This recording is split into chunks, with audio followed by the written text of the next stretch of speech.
The demands must be met within 24 hours. The Islamic State once again is threatening Japan over the swap of 2 prisoners.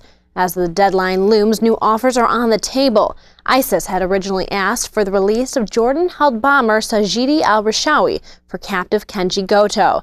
Now Jordan is asking for their pilot Moaz al-Kasasbeh for Rishawi. Jordan did not mention Goto in their offer. The terror group said that if Rishawi was not freed within 24 hours, the lives of both Goto and Kasabeh were in danger. It is still not clear whether or not the Islamic State will accept the offer. Japan is asking for the cooperation with Jordan for the release of Goto. Amid an extremely difficult situation, we remain unchanged in requesting the Jordanian government's cooperation towards securing an early release of Mr. Goto. This policy has been approved by the Prime Minister, and we have relayed through the Foreign Minister the policy to the Japanese task force on the ground. Shots rang out in the upscale Corinthia Hotel in Tripoli, killing at least 3 while others remain hostages. Gunmen stormed the hotel while at the same time a car bomb exploded in front of the building.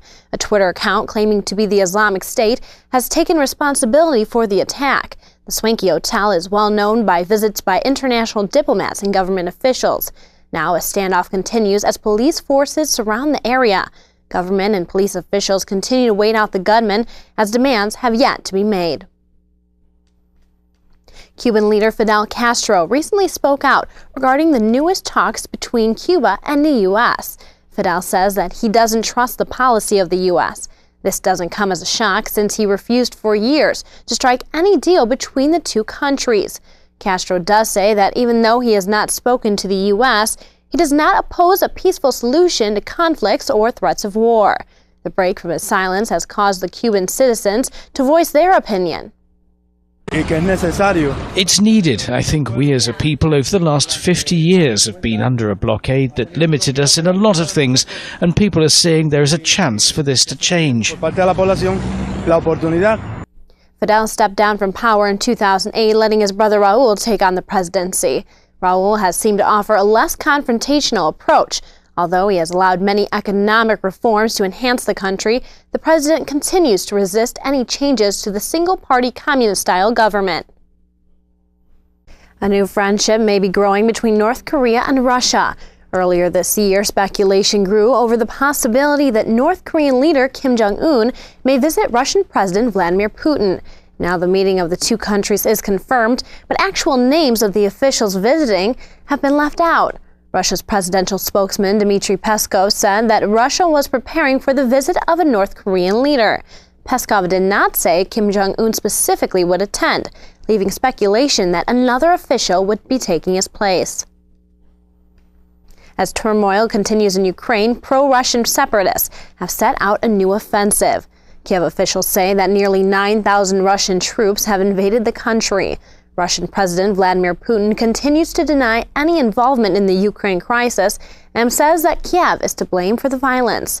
Although Russia denies their involvement, they've done little to distance themselves from the rebels. Russia has even admitted to allowing its citizens to help fight against Ukraine on a volunteer basis. Over 5,000 people have died since the start of the eastern Ukraine conflict.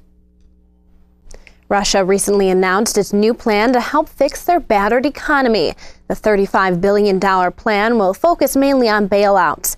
Money not used to help banks and large companies will be put towards increasing pensions that have fallen out of place due to inflation. According to Russian economist from Citibank, Ivan Tukharov, the program focuses mainly on subsidies. He says, "I haven't seen any particular measure that strikes me from structural reform. It's all talk." Some of the financing for the new plan will come from the $80 billion National Wealth Fund, originally meant for infrastructure. Russia has yet to announce other cuts that will be enacted to pay for the spending plan. Russia's economy has continued to cope with harsh economic sanctions set by Western nations. No captain speeding out of control, a cargo ship was headed straight for the Italian coast. For more details, we turn to Gary Franchi. Thanks, Amanda. A rescue operation found that not only was the ship without a crew, but was packed with hundreds of Syrian refugees, migrants. They say that the ship was on autopilot with no smugglers on board. what happened to... There was no smugglers on board. There was no pilot on board. Even the crew, they weren't crew. They were like some people like me, refugees. Now, most passengers paid anywhere from $4,000 to $8,000 to board the ship in order to flee war-torn Syria. And after a long night with choppy seas and strong winds, the cargo ship was towed to shore.